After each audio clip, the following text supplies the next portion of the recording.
when you get angry at somebody, there's some part of it that unleashing that anger that feels good, right? It just feels good. It feels good when you yell and you get that out. Why does it? Well, that's that's taking pleasure in somebody else's pain, in dominating them in some, violent communication at the very least. It feels good.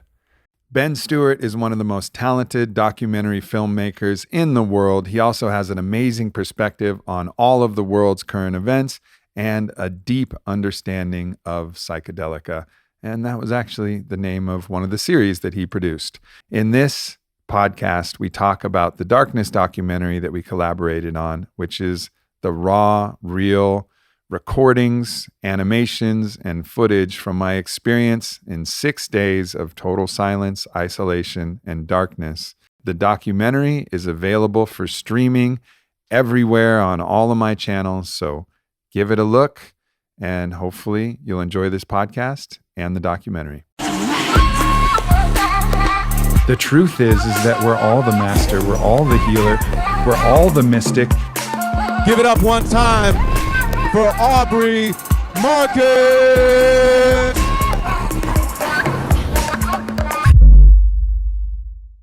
Ben Stewart, my man. Aubrey Marcus. Here we are. We are here.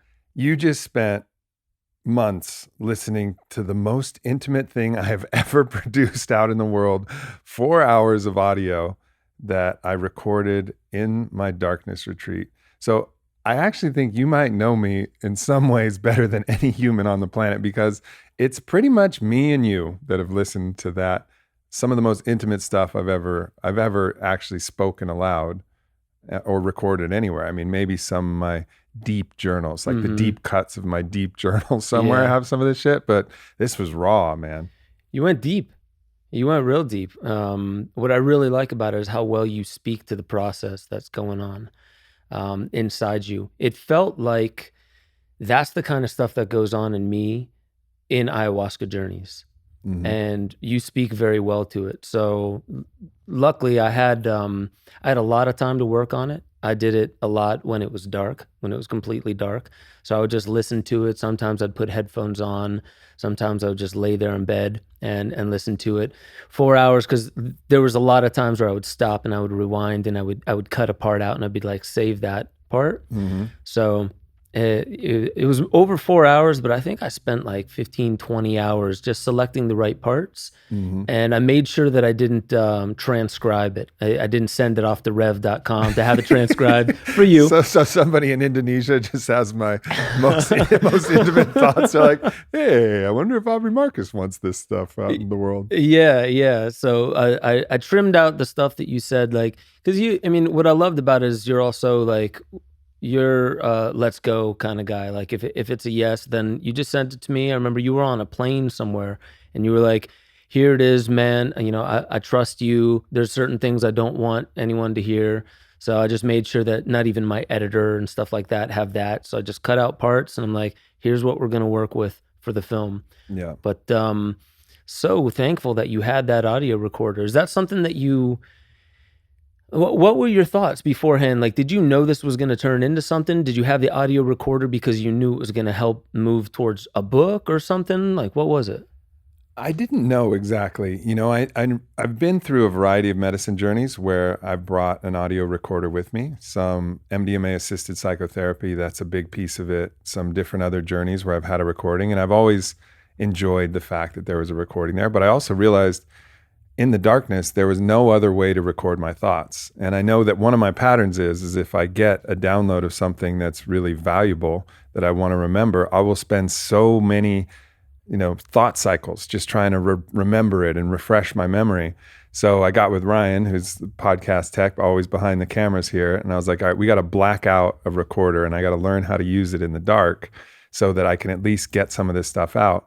I thought that maybe it could become something. Obviously I've released a Wachuma documentary and an ayahuasca documentary. And there was some part of me that was like, maybe this will become something, but I'd never been in the darkness, so I didn't know. But either way, I knew this was going to help keep me sane and actually allow me to progress to new material, assuming that I had the faith that I was actually recording something, which I had to struggle with. And I think you actually heard that on the recording at some point. You said Yeah, it was a really funny moment because you were also dealing with like, you basically said, I hope this is being recorded, but you know what? I'm just going to release all my attachments, but I really hope it's recording. And like, damn, look at me hopping right back into my attachments. Yeah. It was great though. It was great. And you did. I mean, as far as I know, you recorded everything you intended to record. There's over 4 hours of it there. Super rich stuff. My favorite part was the way you explained God's law, L.A.W, loving a perspectival witness. And was that something that came to you in the dark? Yeah. Yeah. There's so much time, and the experience just ramps up steadily. I mean, the first few days in the dark, it's just you and your mind. And I was just spinning through all kinds of different things. I think I really decided that all of my problems, I didn't decide this, it just came up like everything that I was feeling internally, there was an external solution. So if I moved this house, if I changed this relationship status, if I did this one thing in business, then everything would be all right. And that's what was going to fix everything. So the first little bit was a lot about, how I could change the external world. And then from there, I started to go like a little deeper and a little deeper and a little deeper. And by the end, I realized that none of this, actually my external world was just fine. Right. There was some things I was going to come out and do, but it was really all about what was going on in my internal landscape. And that's universally true. So one of the things that came out towards the middle is I started to really explore myself and my connection to the divine. And that's where this idea of God's law came up and that acronym. And I also created these acronyms. So just in case the tape recorder wasn't recording and just in case my handwriting was writing over itself, because I had a journal in there too, but writing in the complete pitch black was also difficult. So just in case none of that got recorded, I wanted to remember things through acronyms. And so thinking about the divine, I realized that it really fit with L.A.W, the loving, because my understanding of the divine is love is this universal force. This is the force. This is the substrate of everything. It's the way that we can express. And it's a state of being, the highest state of being that we can actually become ourselves when we're in a state of love, as loving another object. We think it's something we give to someone, but it's something we have to bring forward to become. It's like a state. It's a state. Yeah. It's a state that's mutually shared. And that's my understanding of the divine, is that all of this is another way to look at love from the highest perspective. Aperspectival was really important because if you think about the divine as everything, all of the perspectives of all of us as divine beings and the divine creation of everything from the plants to the animals to the beings, not only on this planet, but if there's beings in other planets, it's all the perspectives, even the perspectives of the energies that don't have bodies and don't have form here at this point. So as the universal perspective, it's either all the perspectives or aperspectival, because all and none, it meets in this kind of point at a circle, right? Everything and the nothing. So loving, aperspectival. And then witness was also really important, because what I realized is that from really the divine perspective, if all is God, like Paul Selig says, all is of God or nothing is, again, all and nothing becoming the same, then God's not rooting for anything. It's not like, good job, way to go, these people, and bad job, these people. That's the judge. That's a different thing, which is outside of God. And that's, I think, a big area where we've gotten the understanding of the divine misconstrued. We're already thinking of divine in polarity, already thinking in good and bad. And that does have a place. There is polarity, and there is a place to say Christ consciousness and delusion, or the enemy or the devil or whatever else you want to say, and create this Zoroastrian kind of cosmology. But ultimately, if you go to the source itself, then it's just a witness. It's just God-godding one way or another. So it's not cheering these things on and cheering and booing these people, over here. It's just witnessing in a loving way. And of course, Ram Dass said, a similar thing when he said, I am loving awareness. And that's him reaching his own divine potential, loving awareness. But just to look at the divine in that way was really, really helpful. Because of course, as you heard in those 4 hours of recording, I was really grappling with judgment of what I thought was good, what I thought was bad, what should be, what shouldn't be. And so understanding that from the divine perspective, there's a place to escape all this was really, really valuable to kind of set a landscape that I could navigate. I think, you know, the audience is, especially now in the world, really going to have access to some good tools through this because, you know, in the world, without going deep, I mean, everyone knows what I'm talking about because it's such a global thing that wondering if what's happening is good, right? Is what's happening good? A lot of people say it's bad, and they have all these, you know, preferences. And usually that's what has us thinking, oh, well, this is good, this is of the light, but that's dark, that's not, because my preference wants me over here. So I think it's a very valuable film that's being put together, and the tools that you are dredging out of yourself through that process. It's interesting because we did the interview afterwards, and you had mentioned, so we put this part in the film, but when you came out of the darkness, this was just weeks before the world went into lockdowns and, you know, what's been happening with businesses, and it hasn't stopped since then. And so I can sense it because people are emailing me all the time, but they're hungry for something, not to solve the problem, but to make sense of it, to help make sense of what's going on in the world. And I think that's what's beautiful about this, and especially that part. You even mentioned Hermes Trismegistus. It was, help me As remember above, that. so below, as within, so without. No, it's the circumference. And God can be expressed as a circle whose center is everywhere and circumference is nowhere. Is nowhere. Yeah. And that's like, if your perspective is everywhere, right, then it is a perspectival. I love that. It definitely helped me. And I know that the editor, Brian Sheehan, he just lost his father a few days ago.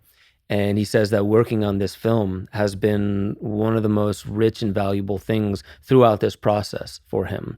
As he was, you know, his father took a while for him to die. So it was a lot of him by his dad's side as he was dying, you know, like inches away from the darkness. Yeah. And he found so much value in that. I find that with every film that I work on, mainly because I only work on films that I think are rich and valuable to the soul of the audience. Even the animators that we brought in said, like, I needed this right now. And I think the world is going to find a lot of value out of it as well. Yeah, that's what we're both here for. You know, I mean, of course, there's elements to any piece of art that we create that, you know, there's our ego, of course, gets attached to, I want it to be successful. I want people to like it. I want people to like me in it. I want people to like my work that I've done. And I think it's important to acknowledge that and not pretend that that's not a factor. But really, really the reason is that we want this to be medicine. We want all the things that we do to be medicine for the world. And that's really ultimately the only thing that is sustainable. That's the only thing that has substance when you actually pierce through deeper into the layers. Yeah. Yeah. You know, I feel that because every film that I've ever worked on has been in some sense an altered state. And the first few films that I made, it was before YouTube, actually. It was Google videos. I didn't even have a concept for what viral meant. That wasn't really like a talked about thing. And so when I put my first film out there, it started going viral. But I remember the process of my first two films. It was Esoteric Agenda and Kymatica. I barely remember the process of it. It was just stream of consciousness. It started just coming out very naturally. I didn't have a thought of how to monetize it or who it should reach or what it should do. But obviously that's important. If there's a valuable message for people, then it going viral is for the same reason why we want, you know, real medicine, which, you know, doesn't need to have a certain substance or a container for it. You want real medicine to be viral in that respect. Sure. And so because the antithesis of real medicine is absolutely viral, you know, and speaking about the darkness, the funny thing is like we use the word darkness for bad, you know, and I think being in this darkness, which I found, and I used the word obsequious, right? It was like just this loving, you know, nurturing womb of medicine that I was in. So I catch myself now even using that dark equals bad. You know, certainly the darkness that I went into was everything but bad. It was an access point. It was a bridge to love for myself, love for the world, the love of the divine.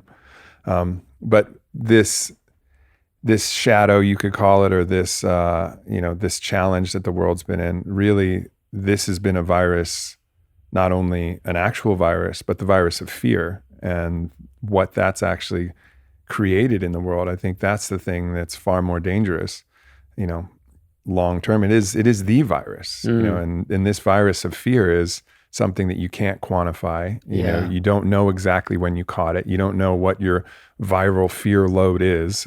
And there's certainly no vaccine for it. And there's no other way other than finding the opposite, which is faith or love. And, one of the really challenging things about this time is fear has spread out of control, and then the manipulation of people because of that fear has spread out of control as well. And this is just one of those journeys where I had to confront my own fears. And this is the way with ayahuasca. This is the way with anything. You have to go stare at that dragon that's in the dark, that monster under the bed, and say, all right, here I am, do your worst. Let's see what's at the bottom of all of this. And always when you have the patience and the courage to go look at your fear, you find that it's all just an illusion, that, it's really, sure, you don't want to die or you don't want to suffer. It's not the preferable way. If I'm choosing my paths and outcomes, I'm not like, it doesn't matter if I'm, tortured and kidnapped and killed, that's all good. Or if I live a beautiful, loving life with my wife and father children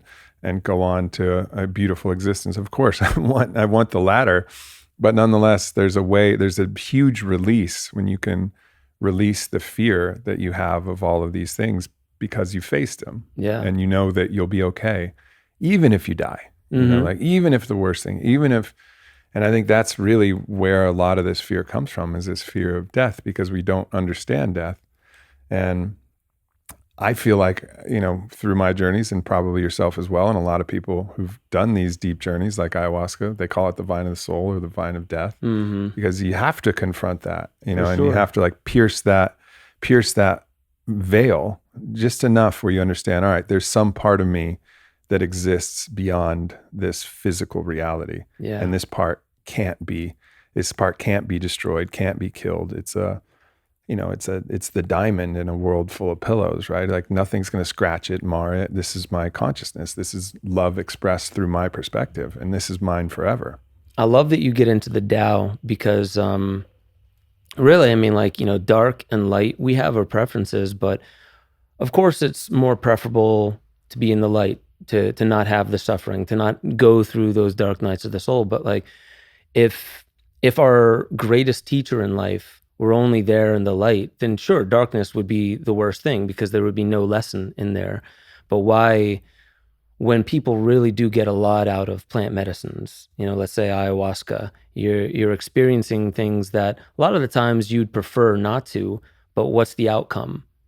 Right? You're taught something about yourself. You're revealing that an aspect of you also exists within the dark, and seeing that and opening to it like God's law, and seeing that everything that I'm learning about myself in the dark, those things, when it brings you back to things that you wish you would have done better, well, we all have those preferences, but what could that teach you? That's what I see is going on in the world right now, is people do use the word dark as synonymous with bad, and stuff that we don't want near us. But like I said, if the teacher was always in the light, then we would all have our enlightenment. It wouldn't be such an ancient technology going way back, because darkness is actually, I was researching it for this film, which is what I love about films. I get to like deep dive into topics, but I've been into rites of passage and, a lot of the times that's psychedelics or something else, but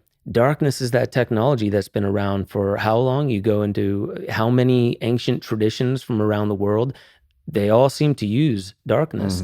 And it's to see what hasn't been seen yet. And usually it hasn't been seen because we'd prefer not to see it. Sure. Yeah. And the light is very distracting. It's just appearing all the time. You have something to actually look at, whereas they call this, Maya, the illusion. And I think that's a paradox because it is very real. This table's very real. If I bump my knee into it, it's going to make a bruise, like it's real. So it's not an illusion on that dimensional reality, but on some dimensional realities, it is an illusion, so that's the paradox of real and not real, illusion and not illusion. And I think people can get lost in like, oh, it's just all illusion. It doesn't matter. Well, no, it matters as long as we have a body. Like this is as real as it gets.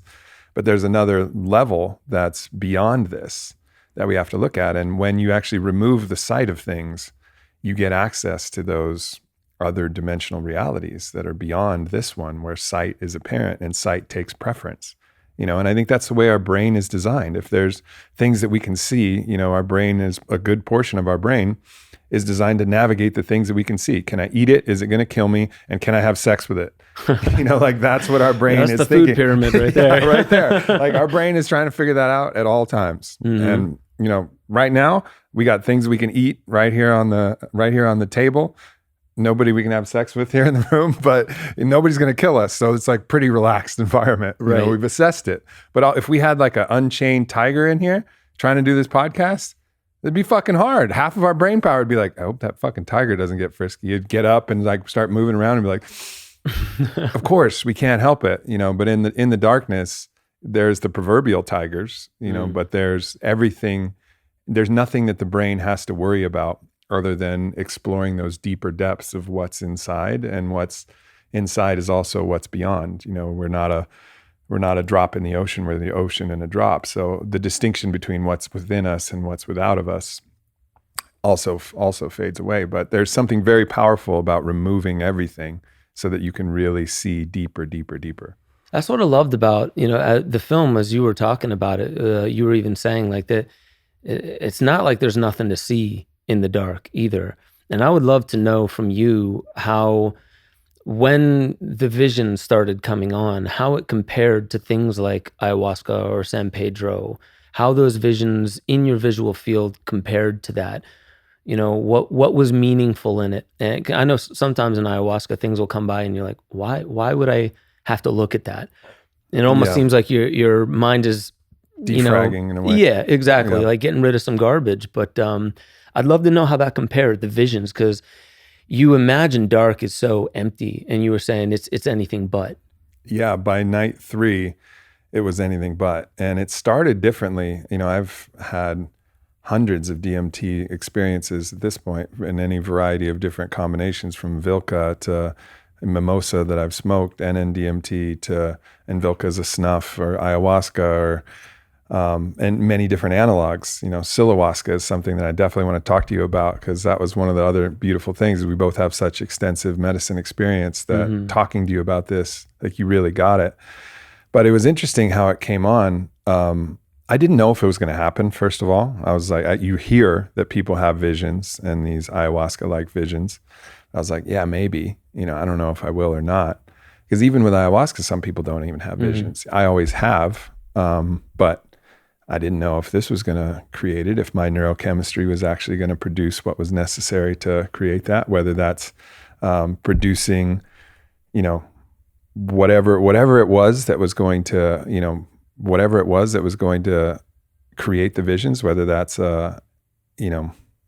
something that is actually DMT producing, or whether that's restricting the things that prevent, us from having access to DMT. We talked about that with John Dean and right. John Chavez, whether we're actually producing which part of it, whether we're producing the vine or the leaf, And so ultimately I didn't know, but when it happened, when it started to come, then it started with like flashes of light.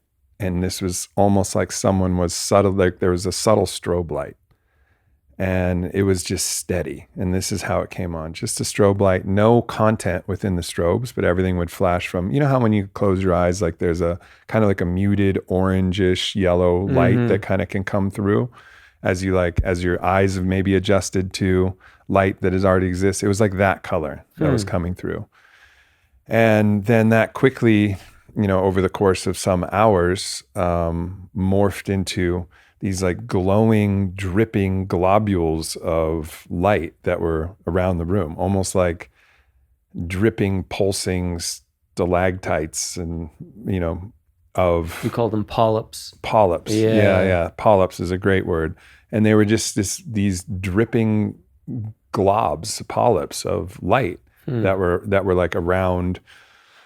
I mean, obviously I couldn't see the room, but there was this kind of room feeling like I was in some kind of cave with these glowing polyps. And then the strobe effect started to slow down. And then eventually the polyps gave way to more of the fractal DMT visions. And it was light. It was always like an ayahuasca come on or twilight. It wasn't like the peak where you're just getting blasted with lights of all colors and fractals within fractals, Right. you know. And then from there, from that place, that was steady. But then there was also visions that could come, like the vision of my father and the vision of Buddha and all of these different visions that came. And there was also interesting moments that reminded me of iboga visuals where things were absolutely 8D photorealistic, like full on like 8K. I mean, like full on like, whoa, this is crazy, like realistic. And those would come in every once in a while as well. So it was a really like rich visual landscape starting from day 3 all the way up through day 6. And it was just incessant, and I had my Aura ring that was going, and I don't know how it kept it charged, but it somehow did. And I was sleeping steadily less, started off sleeping like 9 hours, 7 hours, and then it got down to like 4, 3, 2, 2. It was like less and less and less because the visions were so strong that like I wasn't really able to sleep. I would just drift off for a little while, and then I would take naps whenever I would take naps. But that visionary state was intense, and that was where it got really intense. And then a lot of the emotional content was coming through. And I think the DMT obviously is same with ayahuasca. It's not about the visions; it's about whatever your emotions are. Dark visions, beautiful visions, powerful emotions, a lot of tears, some anger, different things that were inside me that were coming, all part of this kind of purgative psychic process to get me back to a deeper state of love and appreciation for the world. Man, I loved it. And there was what I loved. I had access to so much of you, so I really tried to give like a nice, well-rounded view of like what it was that you were going through. So there were some funny moments. There were obviously some sad moments. There were moments where it seemed like you were just, I guess, just kind of like irritated by yourself or something that was going on, and it was working itself through. But there's this one moment where you were like adjusting in your seat, and you were like, I know Bob Lazar and everything like that, aliens, but like, I don't know. It could all just be one big DMT trip because I'm seeing tons of flying saucers up in here. Yep. And what was super cool about this was like, how am I going to, because I didn't want to cover every bit of the dark. I want the audience to experience the darkness with you, but also, have something other than just a black screen to look at. So we got the animators working on that golf ball planet with sprouts coming out of it. And also that I when you were talking about the polyps hanging off the ceiling that are glowing, I saw this kind of cathedral rounded, kind of like a cave, but something almost Alex Gray, like those halls. That's kind of what I saw. So we got to work starting to animate some of those things, and it's going to be a cool experience because what we tried to do was there was a lot of particle effect, and these animators were like, the coolest thing is we get to animate from a black background, because mostly they don't ever get to do that. They don't animate from black, come on and then fade back out. Yeah. So we got the opportunity to do that, coming from like, the darkness, and then something like a wisp of particles comes through, and then it congeals into something that you're talking about. So it's a pretty cool evolution. What I like about how we're moving through your process, going day by day, is almost like, day 1, this is kind of the way it was. Day 2, day 3, and then by the end, you're talking. Your voice is different, and you're even saying. You said something towards the very end, and this is my favorite part. Is right, the journey out of the darkness. Sure. The music that's playing and everything, and you say, remember. Well, it's something like, remember to talk about the nervousness about the journey home. You've seized the sword of love today, but nobody else can see it. And that really hit me Yeah. deeply because, like, as a dad, just one example, no one's going to see 99% of the growing up you have to do when you're a dad. No one's going to see that. They'll just be like, "Oh yeah, you seem like a great dad." And they don't see like the journey you had to go through, and that's also not the point of it.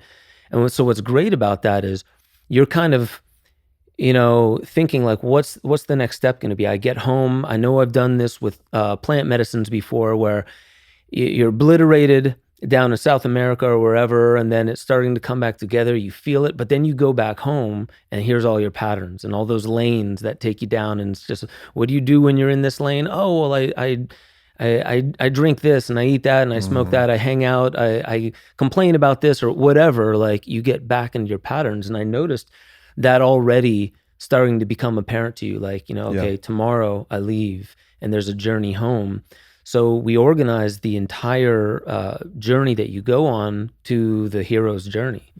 So at the beginning, there's the calling. You have Akshay talking about his experience, and you're like, dark retreat. Yeah, I want to try that. And it's a beautiful experience because you get to see, which is rare in documentaries. A lot of times documentaries are heady. There's a lot of heady things, and you have to, like, scratch your chin wondering whether you believe it, or, trying to just keep up with all the info. But this one, it's more about just tagging along with you on this journey you're going on. And that's rare for me as a filmmaker to be able to do that, because usually I have to set that up. I have to organize that, and then I have to do that for somebody else. I have to set up that journey for you. Yeah. But you actually filmed yourself with, thank God, phone cameras are good these days.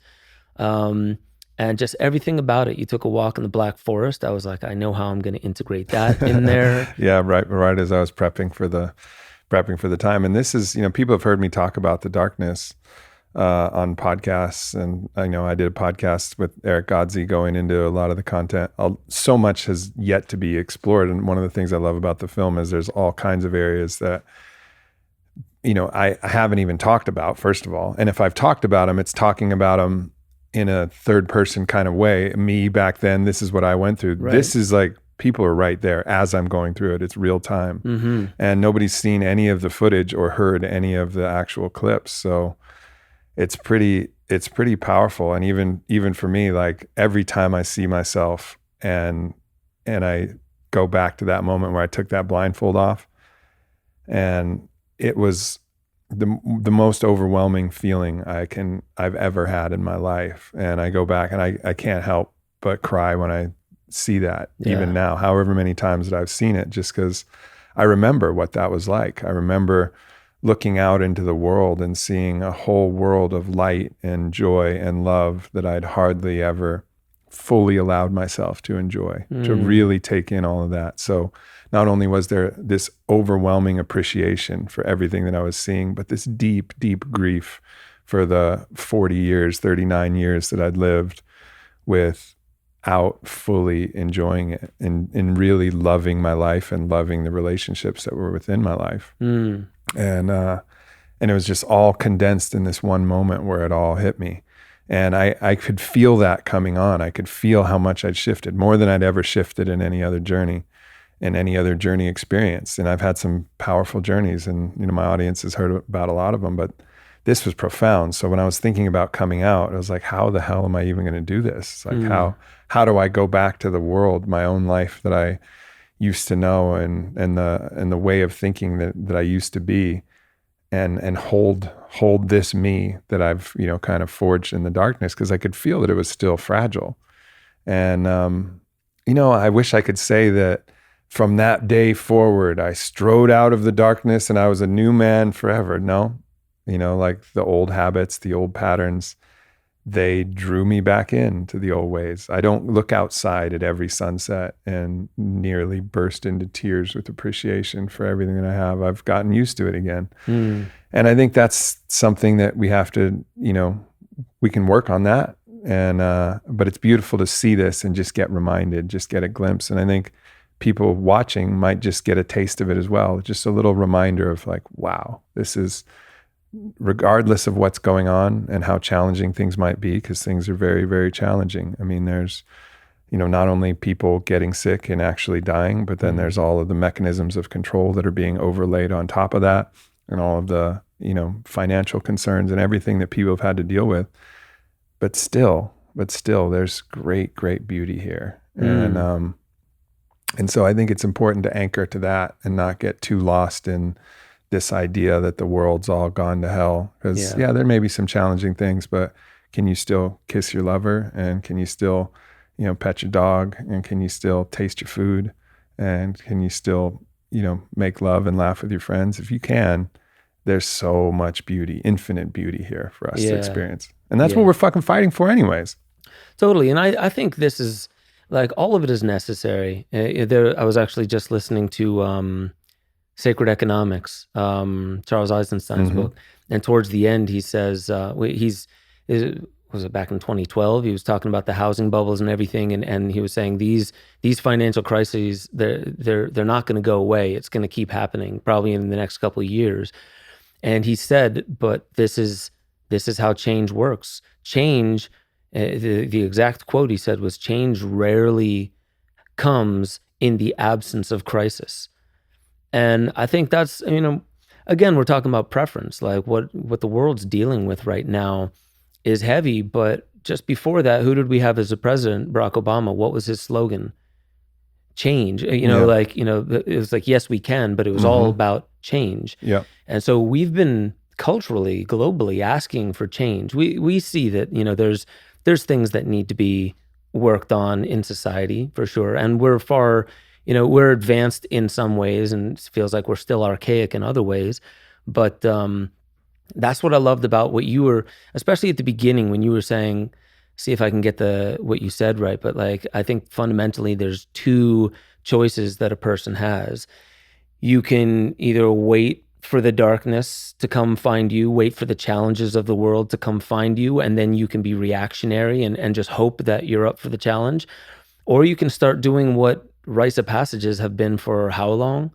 And enter yourself into the darkness, enter yourself into challenging experiences, and learn what those things are always there to teach you. It's always about, like, what is it here to teach you? Because at the end of the day, that's what you're going to take, that, beyond the physical, when you leave this place, it's what you learned, what your soul got to experience, and how you were able to stand in honor of what the soul was whispering to you the entire time. And the thing I love about darkness, I love psychedelics, I love any kind of challenge and rites of passage, whether it be physiological or psychological, but darkness predates all of it.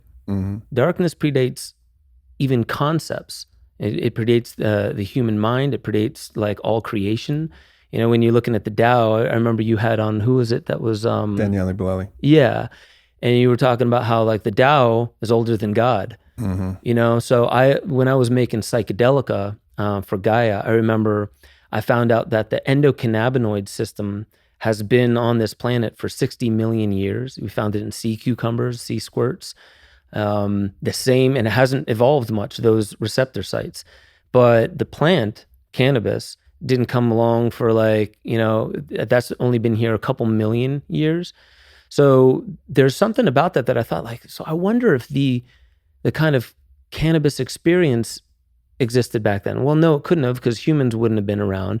So what we're thinking about, like, here is, like, what does darkness give you when you are in a like, let's say, a dark room, and you're experiencing that? You're experiencing something that predates what psychedelics could probably bring you to.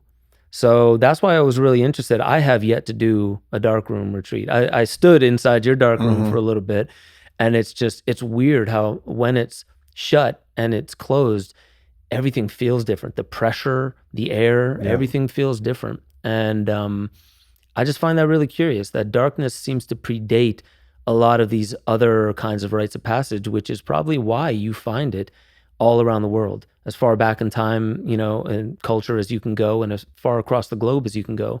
We found the Kogi, which is probably my favorite, in northern Colombia.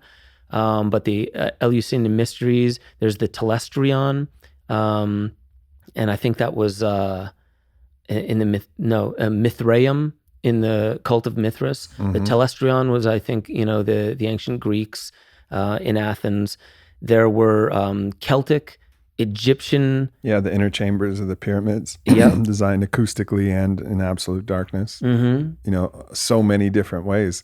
My teacher learned from a Hindu tradition where they would go into caves, and the great yogis would stay in the caves for sometimes months, and just bask in the darkness till they could see the truth that emerged in there. Ananda Bozeman, who's one of the experts that he coined dark room retreats. And like before, who is it? Montauk Chia, because Montauk Chia apparently learned from Ananda Bozeman, and then Montauk went off and wrote Darkness Technology or something like that. But Ananda, he gets his name also from the Hindu traditions, and he says that it goes back way farther than any documents will tell you. And he had stories of, there was a woman who spent not 100% of the time, but like 60 years. And I think she was in Japan or something like that, 60 years in darkness. And she would leave her house every now and then. But they said the one thing that was so different about her was she was really old, not a single gray hair. Her complexion made her look 30 years younger.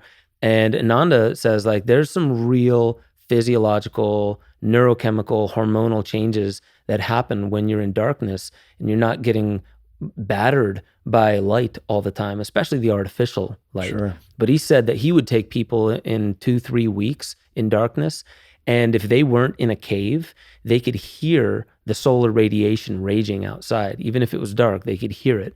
And then he says there's something about the pineal gland that can perceive UV light and so ultraviolet and infrared light. And after a while, if you really attune yourself to it, you can see objects in the room. You can see things in front. You can see your own nervous system. So there's got to be something to the darkness that's deeper than some of the other rites of passages that others have gone through. Yeah, this is the womb. This is the void. And that's why when I was in that podcast with Daniele Bolelli, we were talking about how the Tao could be older than God. And really, obviously, that only makes sense if you separate God into the everything and the nothing. But the nothing is the substrate from which the everything is birthed. So if the Tao is the nothing, this pregnant void of possibility, then okay, it predates the God of light, the God of, the word that speaks things into existence. Totally. And so this is your access to that primordial God soup, before anything is articulated into being, and you get to go bathe in that. You bathe in that until some part of that aspect of yourself comes online, and you can see within and see into the void all of the things that are coming. I think it's by far the most underrated technology that the world has, and I really hope that people watch this and more darkness retreats come available, because now there's only a couple. There's the Hermitage out in Guatemala. I may end up starting some with a partner who's been down to the Hermitage before, and because really one of the most important things to bring to the world right now is everybody's trying to quote fight for the world, but like, what are you really fighting for unless you love the world? Like, the very first thing, you gotta fucking love this world. And if everybody loved this world and they loved each other, if we loved people, and if we loved the world, then we would all respond differently. If we really could feel that, we would want to save it. We would want to fight for it. Everybody would. It would be, oh yeah, of course. Like, who doesn't fight for what they love? Right. But I think we're missing this key point. It's like we're doing this out of some moral righteousness and some because we should, and maybe some little bits of love and fragments of things that we like.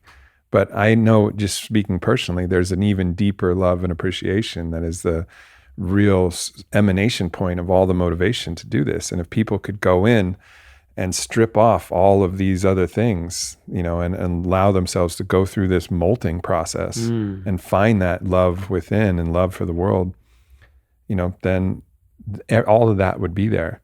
And it's a scary thing, to do. It's not the easy way, but the easy way doesn't work. Right. And I still feel like a lot of it, for one, having gratitude for the process we're in globally, no matter whether you're in literal darkness or just proverbial darkness, having gratitude for the process. I just interviewed this guy, Paul Mills, and his wife or partner, Tiffany Barsotti, and he was the head of the Chopra Foundation. And he was saying he did a big study on gratitude, and keeping a gratitude journal actually lowered inflammation around the heart. It did a lot of, really interesting things that other things could not reach. So for one, having gratitude for the process, and then also just understanding that like it is through these kinds of changes in the world that we get faced with options and choices. Because when we're super comfortable, we're just in our groove. Yeah, sure. We're in our pattern. And what I really love is like, take a note out of the book of the Kogi in Northern Colombia. They're this tribe that lives in the mountains of Northern Colombia, and they take select children to become not shamans, but high priests. And they're called mamas or mamus.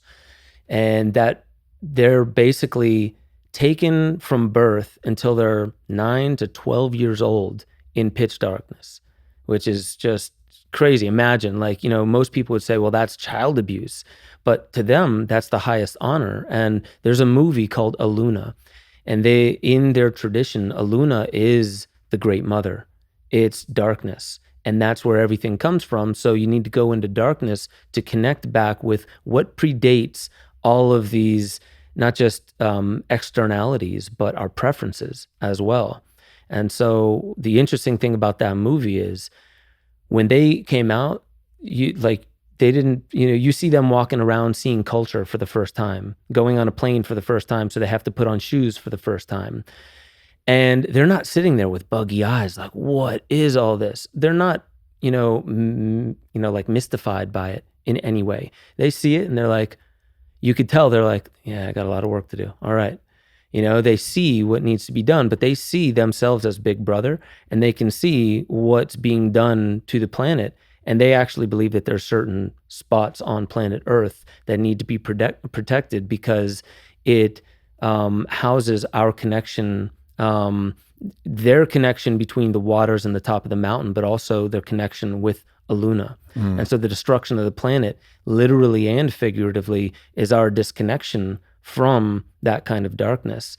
And there was this one spot in that movie where this guy from BBC took one of the Kogi Mamus to an observatory, and they did a printout of just all these galaxies. And here's this Kogi Mama just staring at this printout, puffing on his pipe, and then he just points at a star, and it's the only individual star. Everything else is galaxy. And he names it, and he says that's, so far away you can't see it with the naked eye, blah, blah, blah. And this is where, I think some of our ancestors or an energy of our ancestors come from. And you see the astronomer like, okay, he just located the one individual star, the only individual star on this entire map immediately. He didn't name it the same way, but many things he said about it was absolutely right. Mm-hmm. So I think a lot of the times, like, the reason why we're not seeing the world with such, just awe and beauty is because we're so deeply in our grooves, and there's not enough of a crisis to wake us up from some of our habituation. Yeah. So in that sense, I have to say I'm super grateful for what's happening in the world. It's not like I don't see the suffering that it's causing, but I just go back to that Charles Eisenstein quote, like, what change has ever come in the absence of any kind of crisis? And the Chinese characters, crisis and change and opportunity, are the same. Mm-hmm. So I find that to be super fascinating. When you really see the state of inner being, and you see the Aluna, you see the Great Mother, you see the source and the substrate from which all of which it comes, it starts to change your understanding about how to stand for what we want to fight for and what we believe in. I've been seeing some clips of what's been happening in Australia, and really challenging to watch, police coming in and arresting people for organizing peaceful protests, and, censorship that's been going on. And then the actual protests themselves them people just getting shot with rubber bullets and sprayed with Yeah. pepper spray. Did you see the girl getting taken from her father? Yeah. Yeah. As a dad, that riles me Yeah. up. I mean, it's really intense.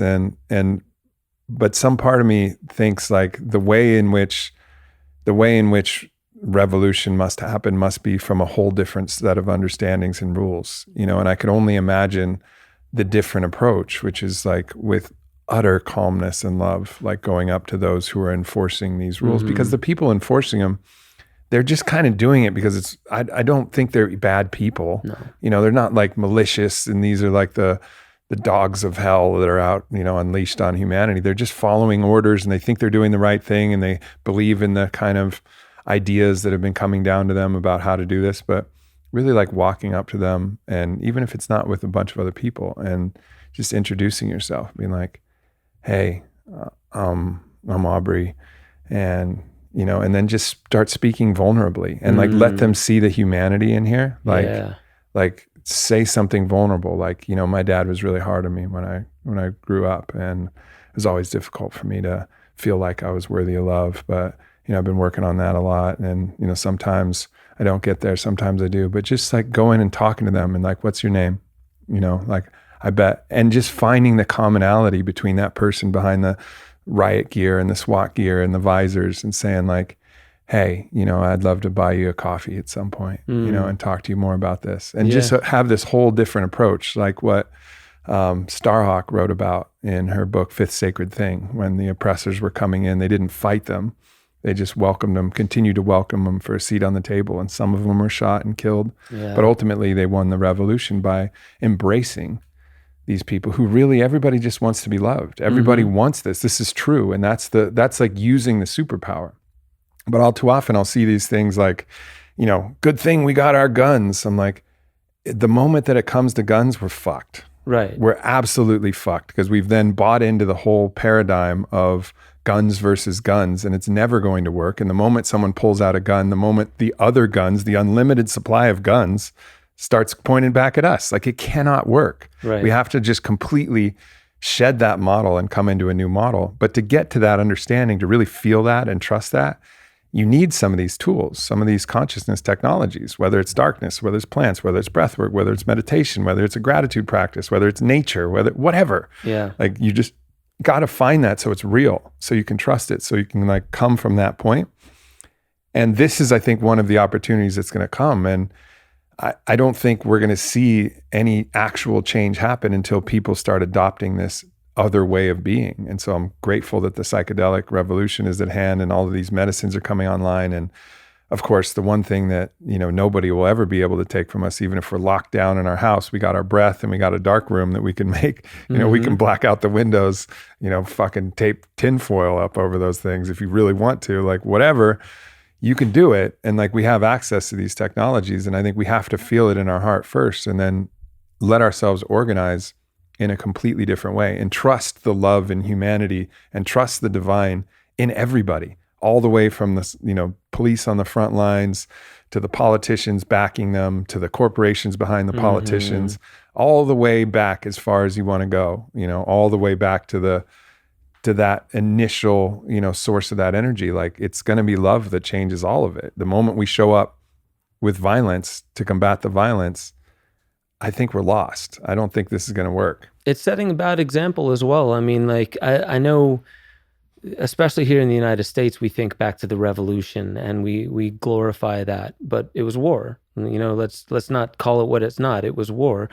What was the percentage of the population, of the U.S. population, that engaged in the war? It was like 4% or less. So most of the other people, they didn't even want to engage with it.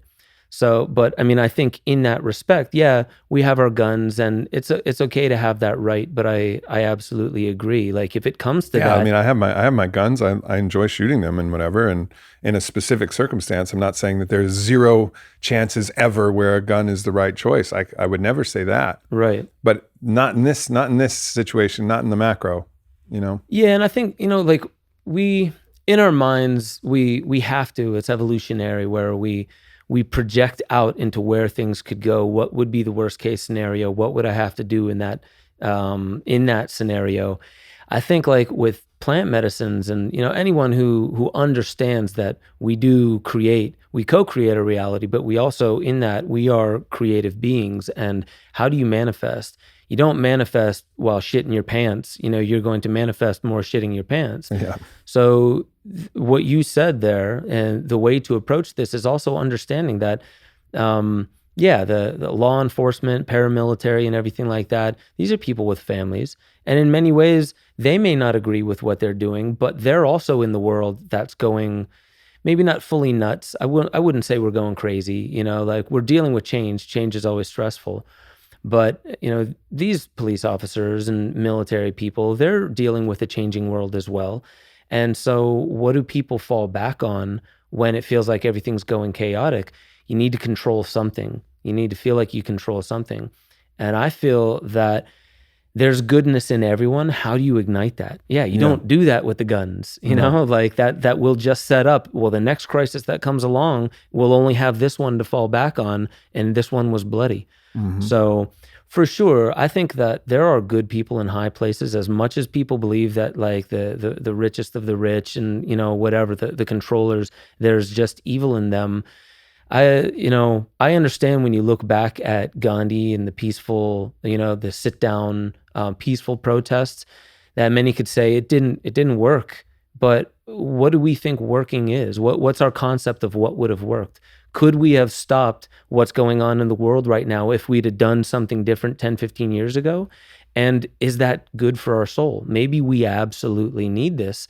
So I would say, how do we encourage? This is why I have a news show. I can't stand politics, to be perfectly honest. It nauseates me. But I do a news show as a way to show, like, I never see a single, even the news stations that I think are a bit more balanced, I never see any of them that they point out what they see as the problem, but how do we forgive? Yeah. How do we have love? There's no examples of love. It's always heads on chopping blocks. Who's to blame this time? And, like, how do we frame it to make you understand, you, the helpless audience member, the victim, know that these are the enemies? I'll tell you who your enemy is. That's what I saw in most news. So I have always thought, like, what if we could talk about these things in ways that are more apparent to our inner process? Like, we as individuals need to learn something from this. And if we don't learn, it's very easy to be like, well, I can't wait till somebody else takes care of this for me. Like, come on, nanny state, please just figure this out so I can go back to what I was doing previously. Do we really want to go back to what we were doing previously? I don't think so. I mean, that, like, we never want to backtrack. Yeah. This is the opportunity for a real revolution of ideas, and the revolution of ideas that's necessary to save, the environment. I think the world will eventually self-correct anyways, whether we're here or not. I have a lot of faith in Aluna that she's going to sort it out. But nonetheless, if we want to be here in conjunction with the world, like, we had to change anyways. So this is the catalyst that's giving us, as we've discussed, that opportunity. But it needs to be total. And there's also, this is just the beginning of a very large revolution of ideas where everything has to be relearned. As Jesus said, behold, I make all things new. When he accessed the Christ within, that universal non-judgment and love, behold, I make all things are new. Yeah. And everything that you see out in the world.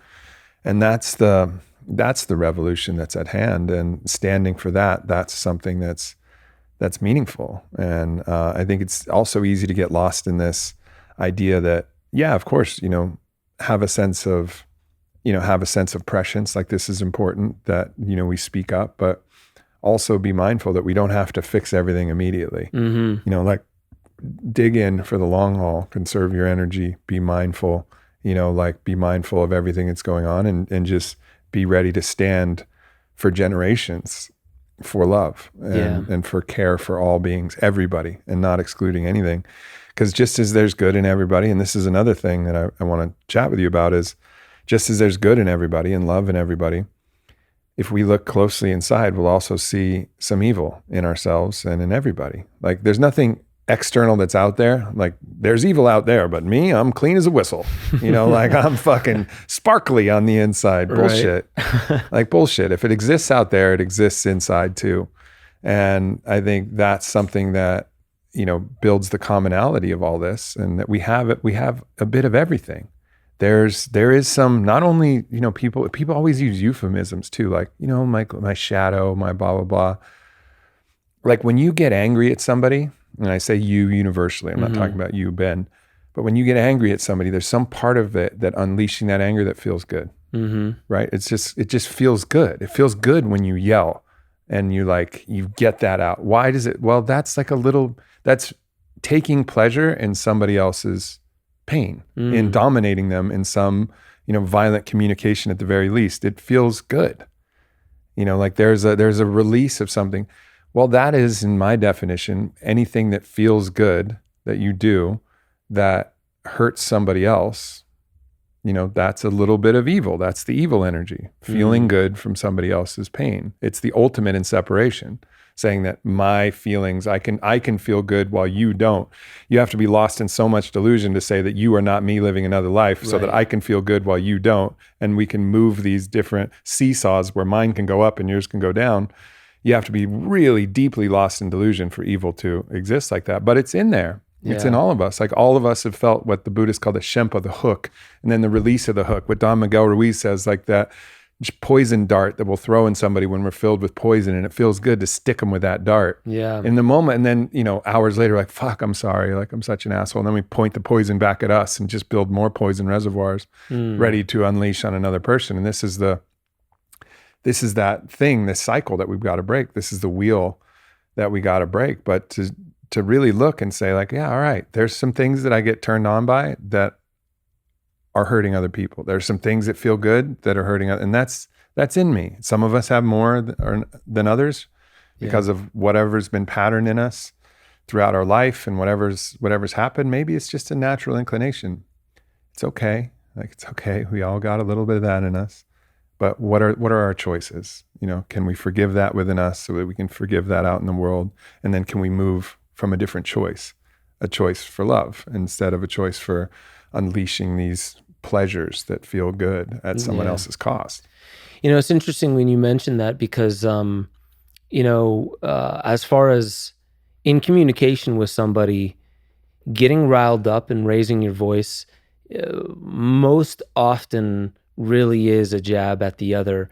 Sometimes it's authentically showing this is what you woke up inside me, and perhaps it's not for the end result to make you feel like shit for it, but you get to see what you woke up inside me by whatever it was, and so there's an aspect of that. This is kind of why I became a filmmaker. In my first few films, like I remember I was in a band called Hyrosonic, and I was just touring nationally all the time. And people were asking, like, what are your lyrics about? So I decided to make a film. I thought it was going to be a 15-minute film about the band. It turned into a 2-hour film that had nothing to do with the band, just my philosophies about the world. But it was stream of consciousness. I didn't put the skeleton together and then build on top of it. I just built it out, edited it, put everything to it as I was building it. And before I finished it, I started putting clips up on Google Videos. It was before YouTube. And people were like, please finish this film so I can buy 1,000 copies and hand it out. And I had a ton of people asking because they wanted to hand this out. And I was like, wow, am I really going to, like, because this is turning out kind of like a conspiracy film. And I was like, I never wanted to just make a conspiracy film. So I figured I'd put a twist ending to it, which was all about human potential. And now people were like, I love the last 15 minutes of that film. Yeah. And I asked about, because there was a bunch of people that only saw the last 15 minutes and they were like, yeah, it's really good. And then when they saw the whole thing, they were like, whoa, that changed my life. And I was like, did it feel as good? And they're like, no, it didn't feel as good until it got back to the ending where it reminded me how powerful I was. And so I really wanted to ask, because I was about to just drop all of the, I'll just talk about human potential if people aren't enjoying the awakening part of seeing the world differently. And they were like, no, I feel like I needed to see that stuff, but I also needed to be reminded of my own power. And for me, the reason I became a filmmaker is because I think, when it comes to like seeing darkness, or what we would like to say is the things that we would prefer not to have in the world, the evil and all that. Again, that's just our preference. And to me, I feel like, why do we make it so dark? Why are we so afraid of seeing things slightly different? Like we're okay with saying, yeah, there's a predatory, economic model and blah, blah, blah. But don't tell me that people's intentions are bad, right? Or don't tell me that people have the intention of like further cracking down, and whatever we're seeing today in the world, it's not going to go away. It's just going to get worse. And so I really had to toe a line, because what my main intention was with all films is to give people technologies and tools to awaken themselves. But my promise to them was, I'm not going to sugarcoat or lie about what I see in the world. I'm not right. I may not be 100% right about what I see in the world, but there's a certain way that I'll put, like, this is how the system came to be. It's, I never thought it was just ignorance and ineptitude that built what's going on in the world today. I always felt there was some direction and organization to it. But the thing that always set me apart from most other people that went down that path was, I never took it too heavy. I never found that this was like, dark and it's going to lead to anxiety. First time I actually saw a film, the moment I became a filmmaker, I was watching a film called Zeitgeist, if you've ever seen it. Mm-hmm. And it was not just on one event. It was pretty global. It was talking about religion, and then 9/11, and then RFID chips, and, track and trace technology. But I saw it on a plant medicine, and it didn't scare me at all. Like there was like I had to stand up from my computer, and I just shook my head, and I was like, whoa, somebody who made this film really, really, they didn't want me to know their name because it was anonymous. They put it together really well with a lot of artistry, and it had a dope ass soundtrack to it. And I was like, that felt like this person didn't want any of my money, not an email address, anything. They just wanted me to wake up. And I was like, I want people to feel like I'm speaking to their soul. Yeah. Not trying to get something out of them other than like, I know you're a human. I know you're listening. I know you're probably scared, but guess what? We're fucking humans. Mm. Like, I think we forget humans are incredible. And so right now we're like, I don't think the system disempowers us. I think we buy it. Like, it's an easy system to become convenienced by. And then we get used to the convenience. And a couple generations later, we're like, this is what we are owed. I'm owed all this convenience. And then when the convenience starts going away, and we're seeing that in the world right now, people get angry. And I get that.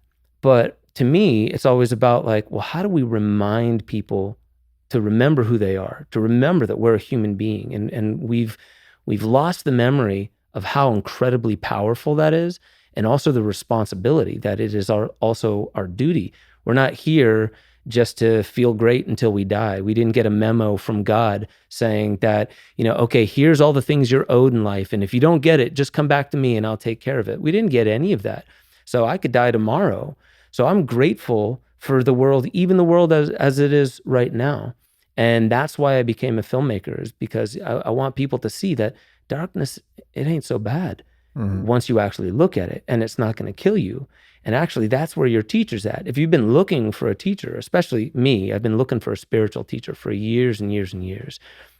And in a ceremony that I just did, which we'll probably talk about, it dawned on me it's my daughter, right? It's the simplest relationship in the world. And it's also in my fear. So keep looking behind my fears, because it's not in all the things I do for play and fun. My real teachers are hiding in the places I'd rather not look, of course. Yeah. Right. And that doesn't mean that everybody's teachers are the same, that Exactly. Everybody's teacher is going to be their daughter, or maybe for some people, their teacher is play, because everything in life is too serious. Yeah. And finding that. But I just to kind of wrap up these thoughts on the evil that's within, and the shadow that's within. I saw a clip online on Instagram, and it was somebody posting a clip from a video game they were playing, and in the video game they were playing this ghoul with these just big jagged knives, right? And it's first person point of view, and they're chasing down humans in a graveyard and slashing them to death, right? As the video game. And it's funny because we'll have these video games, even Grand Theft Auto is another version of that, where you can like run over people and mow them down, and then you get to play the villain. And then there's horror movies where you get to, see all kinds of these things, perverse things done to other people. And And then obviously pornography, all different areas where these things are pandered to. But at the same time, no one really wants to look and say like, wait, why is it that is appealing to me? Like, why is it? I mean, we know that we're different than that. We know that we don't want to actually do that. Right. But nonetheless, there's some appeal to it, and there's some appeal to this. And so if we start to just see that within ourselves, then that's how we're able to forgive those people who've just, who've exhibited that trait even more, and say like, all right, I get it. You got more of this going on. And maybe that means that it's so strong and the delusion is so strong that you do need to go to jail, and you do need to go to jail, and we can't have you hurting other people. We have to step in and intervene. And maybe some of the interventions have to be lethal. Like we have to kill you to save, other people from being hurt by you. And I understand that. And I think that's all very pragmatic and reasonable. But in that moment, we should also recognize that this is just them exhibiting something that's in all of us, just to a stronger degree. And even if we hit the switch on the electric chair, like nonetheless, we do that with great sorrow. Yeah. And great sadness that this is the last choice. Yeah. Like this is the last, or if we shoot someone, like this is the last available option. And that's Aikido. Yeah. Because Aikido is not about banging heads around and being a better fighter. It's, right. One of my favorite stories, I think it might have even been Ram Dass that talked about it, but he said, there was this Aikido master. He wasn't a master. He was training for a while, and he got on a bus, and he sees this guy that's causing trouble, big, guy, and he's thinking like, okay, if this goes any farther, I'm going to need to step in and stop this guy. So he starts like getting his body ready for a fight, right? And right before he walks over there and he's like, all right, I'm going to have to do what I have to do. He's got this savior thing going on inside him. And right before it gets to that point, there's this little old Japanese man sitting on the bus, and he just diverts the man into a conversation. And he starts talking, said something that's just like, I have these persimmons and I have too many of them. You want to sit down and have a persimmon? And then the guy, he stops dead in his tracks and he says, my ex used to love persimmons. And eventually it got into a conversation, and the guy, like the big burly guy, was crying in this little Japanese man's lap. And the student was like, that's an Aikido master. Yeah. Neutralizing harm. It's not about, whooping someone's ass who's about to whoop someone else's ass. Mm-hmm. It's really about how do you neutralize the harm? And yeah, I totally get it. Call of Duty was being played at my high school as military was there recruiting. Right. And I thought that was kind of ridiculous as well. And I also see what you're saying is like, there is an aspect of us that does get turned on by this gruesomeness. And part of that, I was just reminded earlier because the wood chipper that was going on outside. I had wood chipper interlude. I had this ceremony where I was seeing just mutilation and just, people being fed into wood chippers and the most grotesque stuff you could imagine. Luckily, I've had enough experience that I didn't invest myself in it. I didn't, get carried away in it. I was just like, okay, that's what the body looks inside out. That's life, afterwards. And, man, it is gruesome to look at, but I don't feel fear right now. And I can just look at it without being attached to it. Now, those visuals are still, very freshly in my mind because this was just a couple days ago. Mm-hmm. But there is something to be said for understanding that like part of our evolution and our growth as individuals is going to be facing things that we never thought we would ever be okay with, and maybe we never will be okay with, but there's an element of this is there in the world. And, I don't make choices for other people. And part of this whole thing of free will is, other people have to make their choices. And yeah, they'll experience the karma of that. They will experience whatever the end result of that action is. But what is my soul telling me to do? Is it to intervene and to stop them from having that conversation, or you help people if someone's going to get hurt, if you can step in. Yeah. But yeah, I don't want to divert too far, but that's what the medicine showed me. Yeah, I had that experience in the darkness too, and it was hours upon hours. And for me, it wasn't a wood chipper; it was like a wheat thresher. But instead of wheat stalks, it was bodies, and it was just mowing over these bodies, kids, adults, whatever. Wow. And again, I've had plenty of experience in plant medicine to know that if you resist such things, then you get in fear, and then you get worked up, and then you get emotionally invested, and then that's what makes a bad trip. You become one of the bodies. Yeah, exactly. Or you just kind of witness it. And fundamentally, what I've learned is I'm shown those things just to learn acceptance, to learn to say, like, can you, even though you would never choose this, can you love this too? Like, that's what God's saying. Like, can you love this too? And it's like hard. It's so hard to get to that point where you're like, all right, I understand that this is God too, the destruction. Shiva destroys. So, as Brahma creates, Shiva destroys. This is the wheel. This is the cycle. This is Nataraja, which are the two expressions of Shiva, the one that destroys and the one that creates, dancing in the fire. And this understanding is it's difficult. And it's also, that natural destruction, like at some point, this planet is going to self-destruct. Our sun's going to self-destruct. Like, things end. Right. Like, things will end no matter what. And we live in a cataclysmic, like, this is a part of it. It's just a part of the thing. So getting to that level of acceptance is important.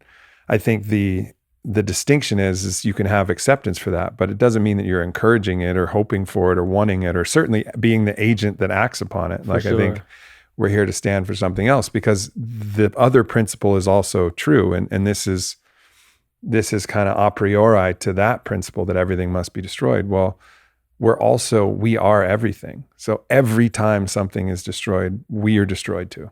Like, we cannot escape a state of inner being. Like, we cannot. So that's why everything bad done to another person is us doing it to ourselves. And we may not feel it because our ego may be strong enough, and we've learned, and our ego is so dominant, and the ego, the one that says, I am not you, I am not God, ego standing for I am, but really it's saying I am not. Like, I am separate. I am distinct. I am me, you are you, fuck you. Like, that's what the ego wants to say, but it's not ultimately true. It's only true in one dimensional reality where the ego exists. But truly in interbeing, we're all the same. So there's nobody who can go into a wood chipper or underneath a wheat thresher that's not us in the wood chipper or us in the wheat thresher. But nonetheless, the wood chipper and the wheat thresher, metaphorically, it exists. It's an essential part of nature, the destruction of all things so that new things can be birthed. And so it's this interesting paradox of radical acceptance of these elements of destruction and chaos. And then also the recognition that every single time, no matter what, no matter if it's an animal whose life you're taking to eat, or matter if it's a person, or of course, or a plant or whatever, like, this is a part of us, and send it that gratitude and say, like, thank you, brother, sister, animal, plant, whatever's happened, like, this is a part of us that's been put through the wheel. Totally.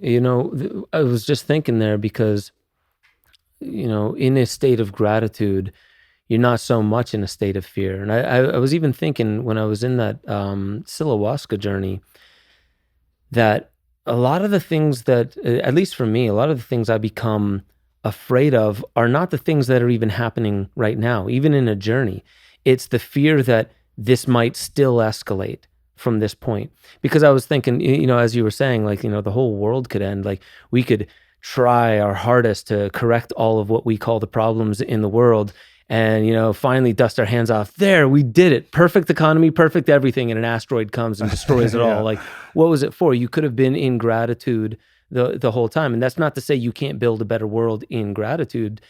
But I was even noticing, like, a lot of what people are dealing with today, saying this is terrible, this is a terrible state of affairs, I believe what they're really saying is, if this keeps going in this direction, like ayahuasca, because when it starts coming on, you're like, ooh, I hope it stops at some point, right? I hope it doesn't just keep escalating faster and faster, because that's when it starts to feel like the losing of control is, I don't even know where this goes from here.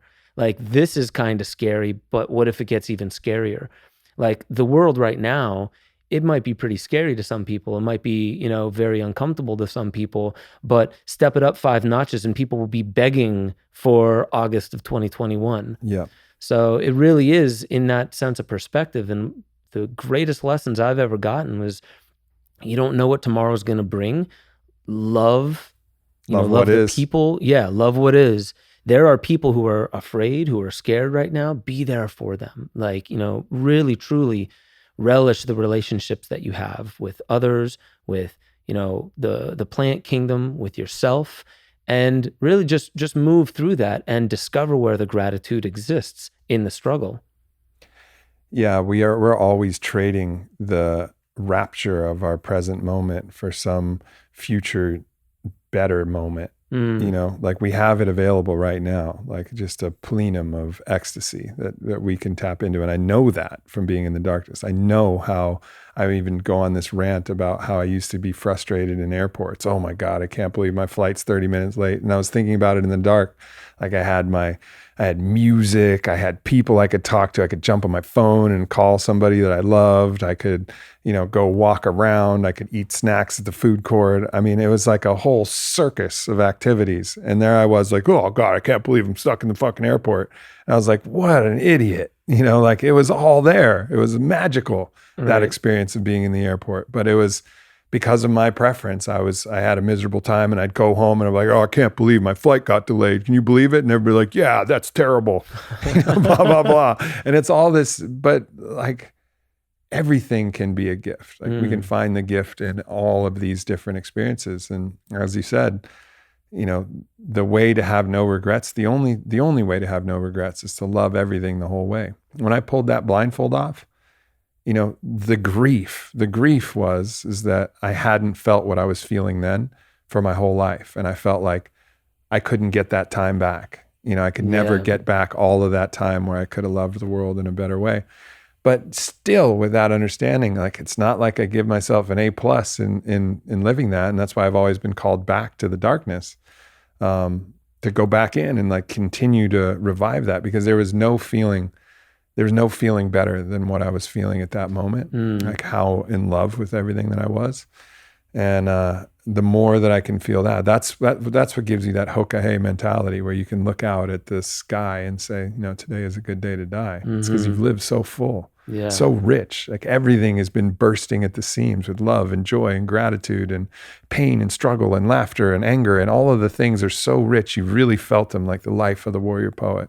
You really felt that. And then you can look out and say, all right, okay, today's a good day to die. Totally. And that's the place that I'm always striving for. And at the same time, the striving in some ways pushes you farther away from it. It's like, just, can I really accept that reality now? Like, know that it's here. Yeah. It doesn't need anything else. I just got to click into it. I just got to make one small sidestep pivot of perspective, and I'm right there. I wonder, you're like, you with your audience, what you're doing, the kinds of topics that you get into, from my perspective, I can't help but see that that's also perfect. That, I mean, we all forget the things we want to remember, especially like the stuff from plant medicine. You're like, I'm never going to forget this. And 2 weeks later, it's the same you again, but you remember quicker each time. And I feel like, with you specifically, there's so many eyeballs on you and your process, and you speak to your own process very well, so people can kind of track along with it. And I feel like the forgetting and the remembering and that kind of, that toggling back and forth is something that is probably maybe you in your entire life will never see or feel the true impact of why you have to keep forgetting and why you keep remembering and then forgetting again, because you speak and people listen. And a lot of the times, if you're just listening to, I remember thinking, like, I love Eckhart Tolle. When you listen to him speak, it sounds like, he is just in that state all the time, isn't he? Yeah, for sure. All the time. And sometimes it's not relatable anymore. And, not for him, because I read his books and it resounds and it hits very well. But there's something very authentic about that. Yeah, I too forget. And then I remember. And when I remember, I bring a little bit more back. And I get to speak it into these microphones. And thank God for technology. Millions of people can hear my voice going through this. And part of the thing that I do, my news show, my podcast and everything like that, is really encouraging people to like express what it is you came here to express. Like you have a voice, and I love Paul Chek. He did this podcast a while back where he was talking about something about like your careers, and he talked about the word vocation. And he was like, the root of that vocare is voice, your voice. You came here to do, so it's more than just your voice box. It's how you express yourself. It's how you live in the world. And so inspiring people to use their voice so others can see the path, not the end result. Because I think when you look at Eckhart, you look at him and you're like, it almost feels like you're looking at a destination rather than the journey there. But he does talk about his journey there, thank goodness. So that talking about it's helpful. You have this nice asterisk of a backstory of here he was on a park bench contemplating suicide. And then now here he is, and seemingly haven't met him in person. And I like that. But from everything I've consumed of his, written and spoken, pretty enlightened master status, But it's hard because we didn't have a window into the old Eckhart. Right. Like we didn't really get to see it. So he still feels like an alien. He feels like an alien that's made this massive transformation from one state to another state. And here he is, and he's perfectly baked. Like we see the cookie, or we see the souffle, right, but we don't know all of the process that it took, the mixing, the stirring, the baking, the heat, the pressure of the oven, everything that actually created the souffle. Yeah. And I think that's a challenge. I remember I was in a meditation, actually, no plants, just with the guidance of a kind of a body worker, intuitive guide. And she was helping me through this process, really went deep into my own, meditative ability to kind of tap into different levels of consciousness. And I felt the presence of Christ come through, and it was really beautiful. And I was a little bit surprised. Always, that encounter's happened a few times, but it's always like, whoa, Christ, whoa. Or Jesus, he had the figure of a person, and he was like I could see him like stroking my head, and I started to cry. And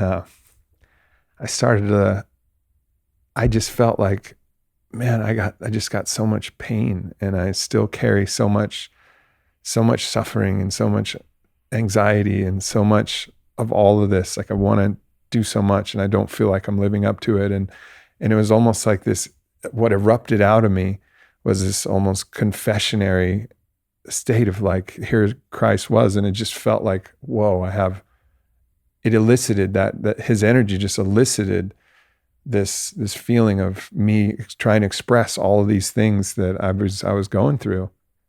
And he just stroked my head, and he just goes, me too. Wow. And I was like, whoa, me too. And that was the most powerful thing that any being of any type could have ever said. And because then I was like, oh wow, like there really is, like, I'm okay. Like I really am okay. Because if he would have been like, you're okay, I would have been like, all right, whatever, Jesus. Like, did you not just hear me? That doesn't sound okay to me, But like, there he was, and there he goes, me too. Like all of these things that I was going through, every pain, every suffering, every anxiety, every shadow, every aspect. He's like, me too. Yeah. And in that, there was this huge liberation that came from that. And I guess, I think that's one of the best things that we can do is just don't try to appear one-dimensional to anybody, because that doesn't do anybody any good. At that point, I mean, it can do some good. I'm not saying that like Eckhart's not doing people good. Of course he is. Right. But I think it's really important for everybody listening, like just share your truth. And that's why my idea, this vision I had of how to rethink the in-person revolution of like talking to people with the riot gear on and sharing something personal and vulnerable, being like, man, I'm really scared. And, I love my wife so much, and I think about this, and, I blah, blah, blah, whatever you're going to share. And like, just come out with it. Yeah. Like it's so disarming when it's real. Don't use it as a ploy. Don't weaponize it. And don't weaponize it on social media to get more following. Totally. It's bullshit if you do that, but do it for real. Like share this as your offering. as like, this is the proverbial olive branch. This is the piece. This is the thing. This is the bridge that can bring people into that state of inner being with you, where they're like, oh wow, oh yeah, that's me too. Yeah. You know, that's me on the other side of this line. You know, he may not have the gear on, but he's me. I know this person, and I know this person is myself. And like, we can get to that state. That's where the magic is, and that's where the medicine is. You know, that's what we do in Fit for Service. That's one of the most important tenets, is like these opportunities to just share our truth, because there's never anything that someone shares. Or even in ayahuasca circles, you go in those ayahuasca circles, pass around the talking stick, someone goes through some like really challenging shit or some emotional stuff from their life. Even if that specific thing didn't happen to you, you can feel it like, wow. Yeah. Like, I get it. I resonate with that. I can feel what you're going through. Those are some of the most powerful parts of ayahuasca journeys, is the sharing afterwards. Yeah. You see people who, they would never talk about this stuff, but then once they see other people being vulnerable, they're like, all right, I'm going to go there. Yeah. And those are always the ones where everyone is in tears afterwards. It was super meaningful, because you can tell it was that authentic. And again, that's what I like about you, and the way that you have really, like, you've made your voice one with the technology and what's available, so it can reach so many more people. It's it really is a fantastic world. But the way that you go through these processes and talk about them, really, I mean, that's cathartic for so many people. I've had people come to me and say like, yeah, I'm really excited to watch that film. And then they share with me about how they got turned on to you and what you've done for them in their lives. And it really felt like little, like unlocking little compartments inside them. And they just keep coming back to the podcast and your content, but it unlocks compartments inside them that they didn't even know was there, but it feels more real than what they were living in. So there's something about that, like just being raw and authentic with people, that it disarms them, but it also reminds them, you know, Yeah. it really reminds them, like, you know, what you saw Game of Thrones, every episode, I imagine. Mm-hmm. So I think it was the last episode, but maybe it was the second to last episode. And it was when Daenerys went buck wild on, yeah. So like, then you see the whole army just going crazy. But that one moment where you see Jon Snow sitting there, and then everyone around him, his own people, his own troops that he was marching there to take over that city, they just start going crazy, and they go to their lower drives, and all he can do, this noble person, you know, is save a woman from getting raped, and, you know, helping just a couple people as this chaos is going on. So to me, not that I feel like the world is going to go in that direction, but I feel like, you know, all we must do is what we can do. We're not asked to save the world or to do more than what we're even capable of doing. So that's why I love things like darkness retreats, rites of passage, anything shamanic. It's just introducing you to you, because you don't know what tomorrow's going to bring, but if you know you know what you'll bring to it. Yeah. You know what you can bring to the moment. And, you know, for me, like, I don't know how I'm going to die. You know, I don't know if there will be a way to, you know, to get out of it in the moment. But the bottom line is, I don't worry about those things. I don't worry about where mandates and stuff like that are going. You know, I wish to help people who are worried about those things remember that it's not about yes, a bunch of people can change things on a large scale, but you are not a bunch of people. You're one person. Do the best you can. And that, to me, that's always been the saving grace. Yeah. And that's what's helped me going into some of the darkest ceremonies, is also to acknowledge that, you know, I'm not here to become Christ. I'm not here to, by the end of this, have solved all the world's problems so I can go back and tell people, you know, how great these solutions are. You know, can I discover love where I haven't discovered it before? And I like what you say, like, you know, can you love this too? Because I've always said, you know, I did this thing on Gaia where I was talking about just advancing technologies, and there's a lot of people who are really pushing back against technology, and I was talking about the dangers of it, but I'm not saying that I'm against technology. So a lot of people, it was like 56% thumbs down on that episode. So they brought me back on to answer some of the questions. And really what I was saying in that respect, I was like, for one, this is Gaia, isn't it? You know how to manifest. You don't manifest from, from putting yourself in a state of what you don't want more of. And for two, on top of that, it's where does God not exist? Like God is in everything. Oh, but not in technology. Yeah, not in I your phone. hate technology. Yeah. Yeah. So it's like, where does love not belong is another question. Where does love not belong? And it's not like, I've had people say, well, yeah, okay, I love my phone, but what if it's giving me cancer? And I'm thinking like, how many people have phones that don't have cancer? Like sometimes you just have to flip the script in your own head, because we are driven by these narratives. We're driven by these scripts. Like, do you know how dangerous that is? Like, yeah. How many people are using it absolutely with no problems whatsoever? And that's not saying that there isn't some improvement to be had, but where does love not belong? Can you be in love even though there's that going on in the world? It's not easy. I'm not saying it's easy. Yeah. Well, I just to go back a few moments, I appreciate your acknowledgement about me sharing all this stuff that's going on. I do hope that at some point I'm sharing, a lot more positive things than the deeply challenging things that have been my hallmark. But of course, there's a lot of love and beauty in my life as well. And actually, in some regards, it's sometimes harder to share the totally awesome things because it's just awkward. Like, oh my God, you won't believe how fucking awesome this night was. You know what I mean? Like, you're like, fuck you, man. Yeah, where's my invite? yeah, exactly. So like, it is actually biased. It is almost in some ways, once you get used to it, it's easier to share some of the challenging stuff. But part of humility, I think, is sharing everything. It's like not worrying about what people are going to think, whether you're sharing something negative or sharing something positive.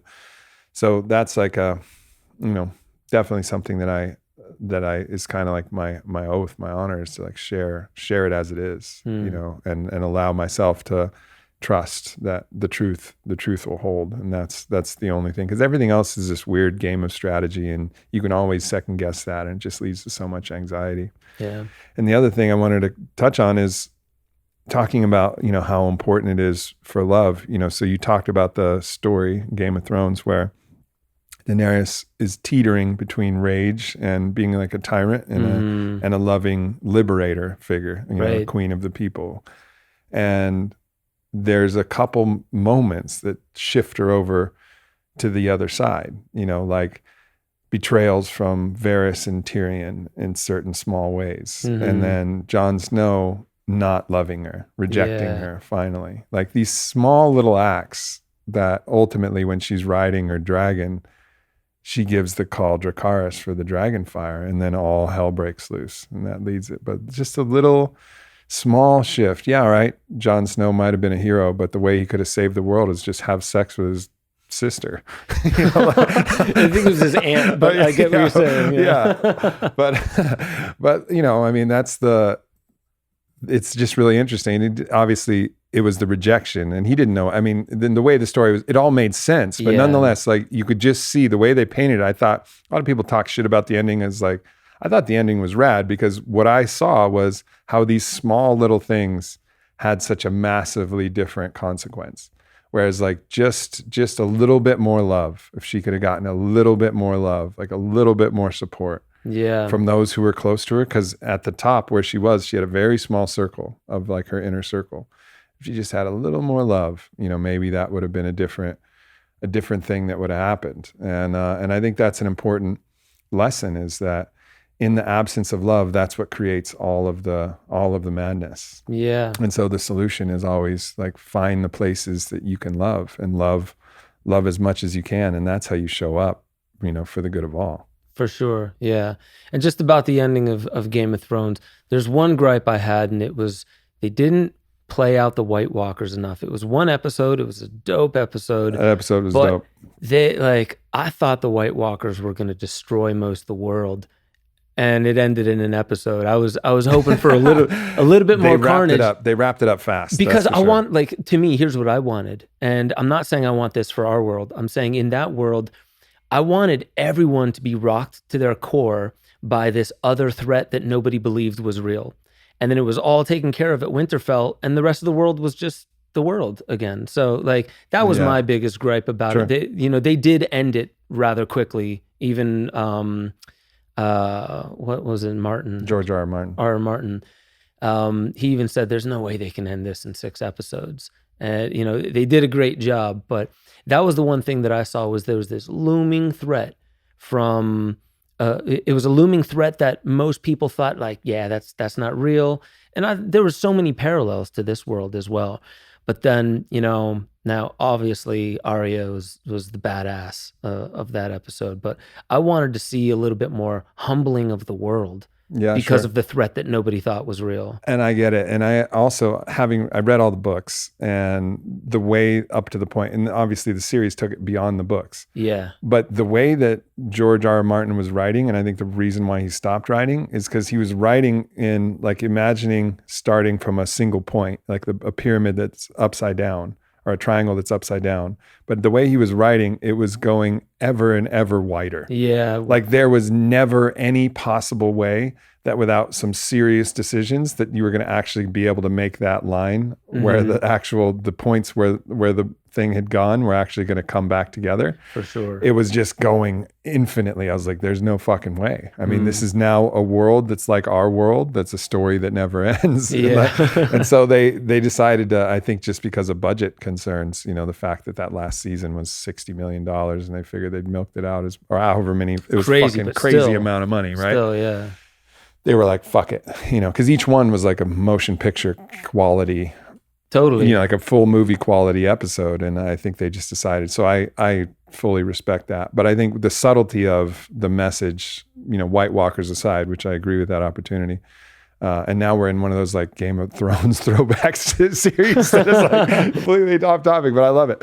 But yeah, I think I totally hear what you're saying about that coming abrupt and a lot of things coming abrupt. But ultimately the lesson that, it's ultimately love that creates the lack of love that creates tyranny. And like, those little things. like imagine like if, at some point Hitler was a little kid, and imagine if he had like a really loving Nana or girlfriend, and, apparently he had some kind of sexual dysfunction as well. And so this impotence got repressed, and then something was wrong with his dick, and this impotent got repressed, and he literally burned into this rage and this impotence. And then he wanted to fuck the world. Right. But like he had some like little loving teenage sweetheart girlfriend, just loved him and made him feel okay about himself and made him feel loved or something.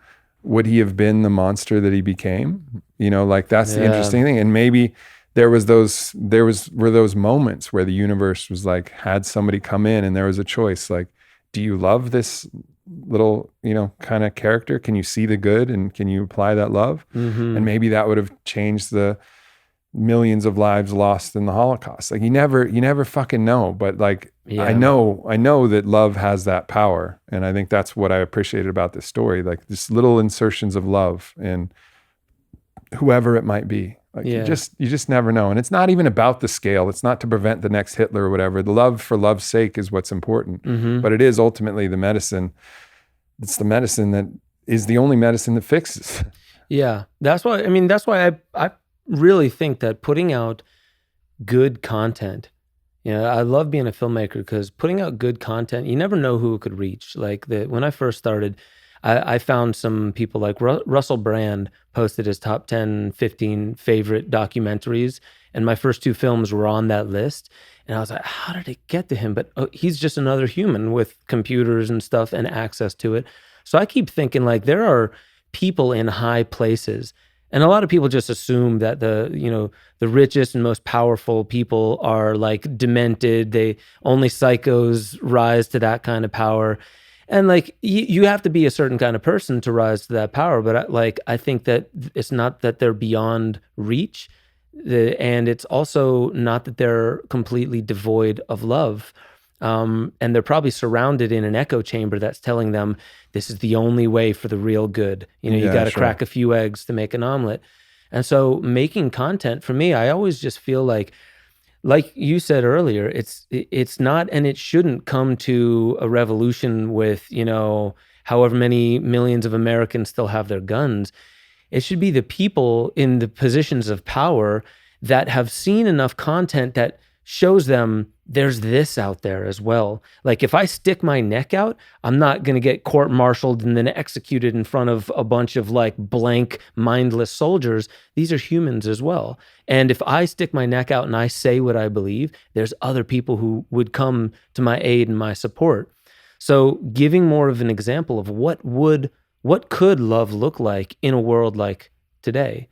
That's what I love about film. That's really what I like about this film as well, because it points it directly back within.